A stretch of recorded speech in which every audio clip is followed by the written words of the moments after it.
To my channel favourite study exam platform. तो friends, जो हम लोग सीटेट का पेपर सॉल्व कर रहे थे साइंस का, उसका हम लोगों ने पार्ट 1 देख लिया था। तो उसमें हम लोगों ने दिसंबर 2019 का जो पेपर था वो सॉल्व किया था। आज हम देखेंगे जो जुलाई में 2019 का पेपर होता है उसको सॉल्व करेंगे। तो वीडियो को ज़्यादा से ज़्यादा लोगों में शेयर कर दीजिएगा। अगर चैनल पर नए हो तो चैनल को लाइक शेयर सब्सक्राइब जरूर करिएगा। तो फ्रेंड्स, जो भी डाउट हुआ करे वो आप कमेंट बॉक्स में ज़रूर क्लियर करिएगा। और मैंने इससे रिलेटेड सीटेट से जो भी वीडियोज़ हैं वो मेरी प्लेलिस्ट में आप जाके देख सकते हैं। तो स्टार्ट करते हैं आज का सेशन। तो क्वेश्चन दे रखा है हमारे सामने, क्या दे रखा है, निम्नलिखित में से किस समुच्चय में केवल मापने की मात्रक है। तो किससे जो मापने की मात्रक होते हैं, मीटर प्रकाश वर्ष हर्ट्ज, या 42 वर्ष प्रकाश वर्ष, या 42 मीटर प्रकाश वर्ष, या मीटर हर्ट्ज 42। तो आंसर कीजिए समुच्चय में कौन से जो मापन है, जो डिस्टेंस के मतलब दूरी के मात्रक बताने हैं। तो इसका राइट ऑप्शन हो जाएगा, क्या हो जाएगा, इसका राइट आंसर है, क्या हो जाएगा, 42 मीटर और प्रकाश वर्ष। तो थर्ड ऑप्शन करेक्ट है। नेक्स्ट क्वेश्चन देखते हैं। समीर अपने कंचे गोली को फर्श पर बिछे 3 विभिन्न पृष्ठों तनी हुई सेलोफोन शीट, कालीन और समाचार पत्र पर लुढ़काता है। कंचे पर लगने वाला घर्षण बल है वो उसको बढ़ते हुए इंक्रीजिंग ऑर्डर में आपको बताना है। तो पहला ऑप्शन दे रखा है समाचार पत्र सेलोफेन शीट कालीन, या समाचार पत्र कालीन सेलोफेन शीट, या सेलोफेन शीट समाचार पत्र कालीन, या सेलोफेन शीट कालीन समाचार पत्र। तो इसका इंक्रीजिंग ऑर्डर बताना है, क्या हो जाएगा, जो फ्रिक्शन फोर्स लगता है। तो आंसर कीजिए, क्या हो जाएगा इसका राइट आंसर। तो इसका थर्ड ऑप्शन बिल्कुल सही हो जाएगा, क्या हो जाएगा, सेलोफेन शीट समाचार पत्र और कालीन। तो थर्ड ऑप्शन करेक्ट करेंगे। आगे देखते हैं, अगला क्वेश्चन दे रखा है, कोई पिंड रैखिकता किसी एक समान वेग से गतिमान है। यदि समय को एक्स अक्ष पर निरूपित किया जाए तो नीचे दिए गए कौन सा कथन करेक्ट है। तो हमें बताना है कौन सा स्टेटमेंट सही है। तो पहला ऑप्शन दे रखा है, किसी गति का दूरी जो समय ग्राफ है वो एक्स अक्ष के समांतर एक सरल रेखा होगा, या फिर जो होगा गति का जो वेग होगा वो ग्राफ वाई अक्ष के समांतर होगा, सरल रेखा पे होगा, या इस गति की दूरी समय ग्राफ वाई अक्ष के समांतर एक सरल रेखा होगा, या इस गति का जो वेग होगा वो समय ग्राफ एक्स अक्ष के समांतर एक सरल रेखा में होगा। तो क्या हो जाएगा इसका आंसर, आंसर कीजिए। तो इसका राइट आंसर है जो हो जाएगा, एक गति का जो दूरी जो समय ग्राफ होगा वो एक्स अक्ष के समांतर एक सरल रेखा में होगा। तो फर्स्ट ऑप्शन पे हम जाएंगे। अगला क्वेश्चन देखा हुआ 65 हमारे स्क्रीन पे दे रखा है, निम्नलिखित में से कौन सा पेट्रोलियम का उत्पाद नहीं है। तो ये आपने अगर एनसीईआरटी पढ़ रखी होगी तो बहुत जनरली क्वेश्चन है, पैराफिन, मोम, कोक, बिटुमेन या स्नेहक तेल। तो इसका आंसर क्या हो जाएगा। तो इसका राइट आंसर हो जाएगा जो होगा क्या हो जाएगा, कोक, जो पेट्रोलियम का उत्पाद नहीं है। आगे बढ़ते हैं अगले क्वेश्चन की तरफ।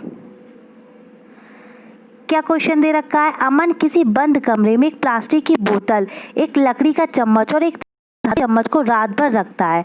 जो कोई बंद कमरा होता है उसमें क्या है, प्लास्टिक की बोतल, लकड़ी का चम्मच और धातु के चम्मच को रात भर रखता है, और जो उसका तापमान होता है वो कितना होता है, 30 डिग्री सेंटीग्रेड होता है। सुबह होने पर उन तीनों वस्तुओं के ताप को रिकॉर्ड करता है। तो T1, T2 और जो T3 होता है, जो टेम्परेचर होता है तीनों चीज़ों का, निम्नलिखित में किस संबंध द्वारा इन तापों के निरूपण का सबसे अधिक संभावना हो सकती है। तो क्या हो जा सकता है, T1 जो T2 इक्वल होंगे, या T3 जो ग्रेटर देन T2 से, या T2 ग्रेटर देन T1 से, या T1 जो T2 इक्वल होंगे लेकिन लेस देन होंगे T3 से, या फिर T1 जो होगा ग्रेटर देन होगा T2 से, और जो T2 होगा वो T3 से ग्रेटर देन होगा। तो क्या आंसर हो जाएगा। तो जो इसमें क्या होगा, जो धातु का जो चम्मच रखा गया है किसी बंद कमरे में, तो जो उसका टेम्परेचर होगा वो तीनों इक्वल हो जाएंगे, T1 equal to T2 equal to T3। Answer आगे बढ़ते हैं अगले क्वेश्चन की तरफ। निम्नलिखित जीवों में कौन प्रकाश संश्लेषण द्वारा अपना भोजन बना सकता है। तो हमें बताना है, which of the following organism can prepare their own food by photosynthesis. तो शैवाल, कवक, राइजोबियम या वायरस मतलब विषाणु। तो आंसर कीजिए, क्या हो जाएगा इसका राइट आंसर। तो कौन बना लेते हैं, जो शैवाल होते हैं वो फोटोसिंथेसिस द्वारा अपना भोजन बना सकते हैं। आगे बढ़ते हैं अगले क्वेश्चन की तरफ। निम्नलिखित में से कौन सा लक्षण जो ध्रुवीय बालू होते हैं उनके चरम शीत अवस्थाओं के अनुकूल बनाने में सहायता करता जाते हैं।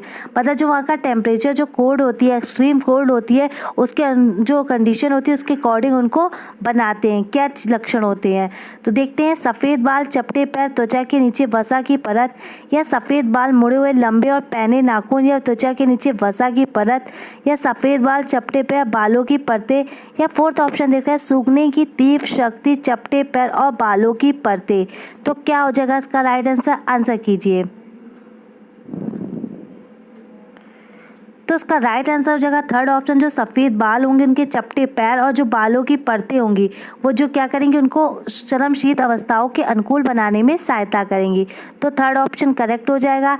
आगे बढ़ते हैं।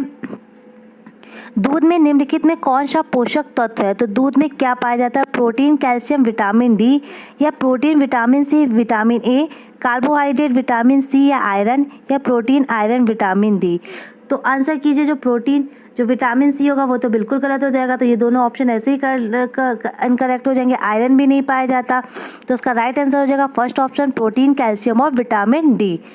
आगे बढ़ते हैं। अगला क्वेश्चन दे रखा है, रोगाणु रोधक मतलब पूर्तिरोधी के रूप में घावों पर लगाए जाने वाले बैंगनी रंग, जो बैंगनी रंग होता है उसके विलयन में कौन सी अधातु होती है? तो हमें बताना है कौन सी अधातु होती है। Chlorine, iodine, bromine, sulphur. तो आंसर कीजिए क्या हो जाएगा।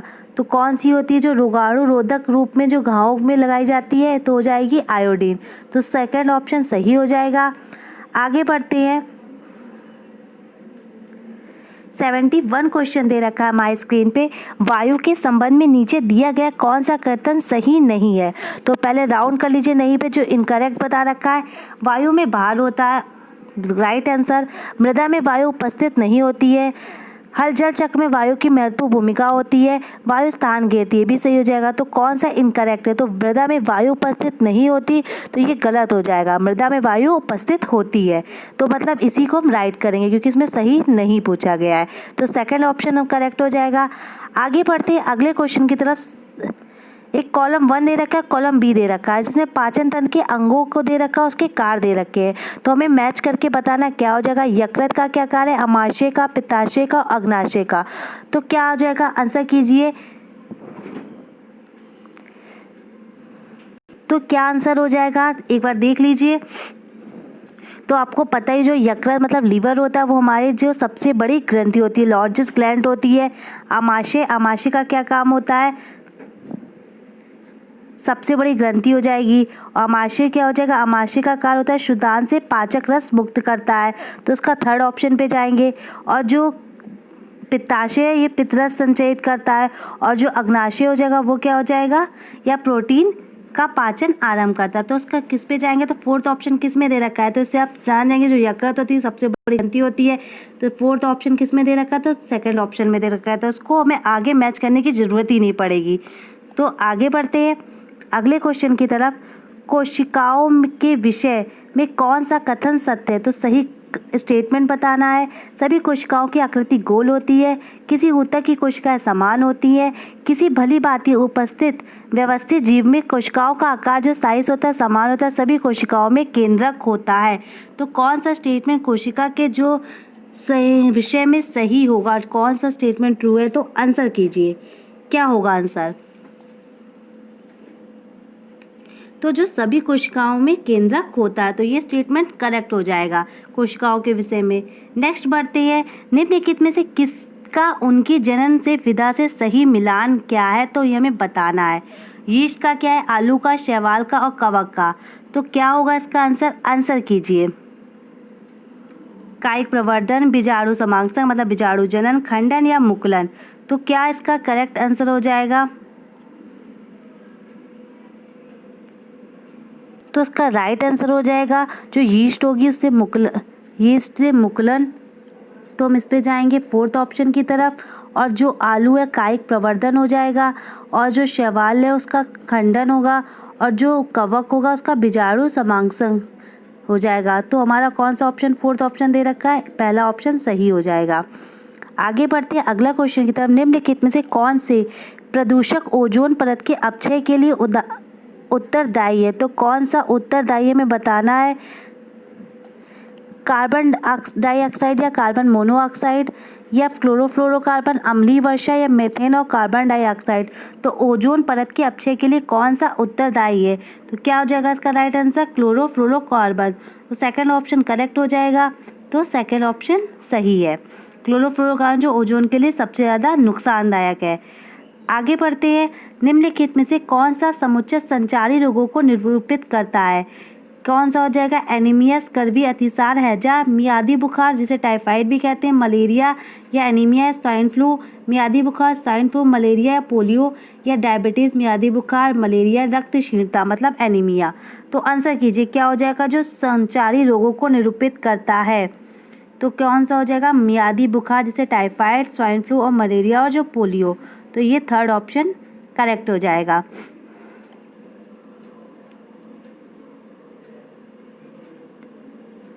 आगे बढ़ते हैं। क्वेश्चन दे रखा है विज्ञान में सीखने जैसे आकलन का अर्थ क्या है?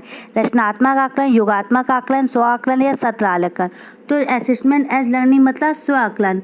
तो क्या हो जाएगा? थर्ड ऑप्शन सही हो जाएगा। तो विज्ञान में सीखने जैसा आकलन स्व आकलन हो जाएगा। अगला दे रखा है 87। अमृता कोई विद्युत परिपथ व्यवस्थित करने का प्रयास कर रही है। उसके पास पर्याप्त संख्या में संयोजक तार नहीं है। परिपथ को पूरा करने के लिए वह नीचे दिए गए पदार्थों में किस एक का उपयोग कर सकती है? मोटा धागा, स्टील का तार, कांच की छड़ या रबड़ का पाइप। तो किसका यूज़ कर सकती है? तो आंसर कीजिए। ये सब हम आपके प्रीवियस ईयर के क्वेश्चंस आए हैं, तो आप इसको अच्छे से रिवीजन कर लीजिएगा क्योंकि सीटेट बार बार रिपीटेड ही क्वेश्चन पूछता है। तो अगर आपने प्रीवियस ईयर सॉल्व कर लिए तो आपको बहुत अच्छा आपका स्कोर होगा, चाहे वो साइंस फर्स्ट पेपर हो सीटेट का या सेकंड पेपर हो। और मैंने सीटेट के फर्स्ट पेपर की भी पूरी प्लेलिस्ट बनी हुई है और सेकंड की भी पेपर करवा रही हूँ। तो मेरे चैनल को शेयर कर दीजिए जिससे आपको काफ़ी हेल्प मिलेगी अगर आप सीटेट की तैयारी कर रहे हैं। तो इसका राइट आंसर क्या हो जाएगा? तो इसकी राइट आंसर हो जाएगा स्टील का तार। सेकेंड ऑप्शन करेक्ट हो जाएगा। आगे बढ़ते हैं। लिखा हुआ चींटी के जो डंक है, एक मिनट, चींटी के डंक पे निम्नलिखित में से कौन सा अम्ल होता है? तो क्या होगा? एस्कॉर्बिक, फॉर्मिक, ऑक्जेलिक या एसिटिक। तो ये आपको पता ही है चींटी के डंक में कौन सा हो जाएगा? फॉर्मिक एसिड हो जाएगा। तो सेकंड ऑप्शन सही है। आगे बढ़ते हैं। क्वेश्चन दे रखा विज्ञान में छेद भ्रमण क्यों आवश्यक है? यह अपने हाथ में कार्य करने के अनुभव प्रदान करता है, या उनका संचालन आसान है, या विज्ञान की जानकारी इकट्ठी करता है, या सीखने वाले से मेहनत की आदत का विकास करता है। तो विज्ञान छेद भ्रमण क्यों महत्वपूर्ण है? तो आंसर कीजिए। तो ये क्या है? ये अपने हाथ से कार्य करने का अनुभव प्रदान करता है। जब हम विज्ञान में एक्सपेरिमेंट करेंगे, चीज़ों को सीखेंगे, तो हमें अच्छे चीज़ों की नॉलेज होगी, तो जिससे हम अच्छी चीज़ें से जान सकेंगे, नई नई नॉलेज गेन कर सकेंगे। तो उसका राइट आंसर हम किस पे जाएंगे? फर्स्ट ऑप्शन को करेक्ट करेंगे। तो फ्रेंड्स, ये थे हम लोग के आज के क्वेश्चंस। अगर वीडियो अच्छा लगा हो तो लाइक शेयर सब्सक्राइब करिएगा। कोई भी डाउट हो मुझसे कमेंट बॉक्स में पूछिएगा और वीडियो को शेयर कर दीजिएगा। Thank you for watching. Thank you friends, मिलते हैं नेक्स्ट वीडियो के साथ।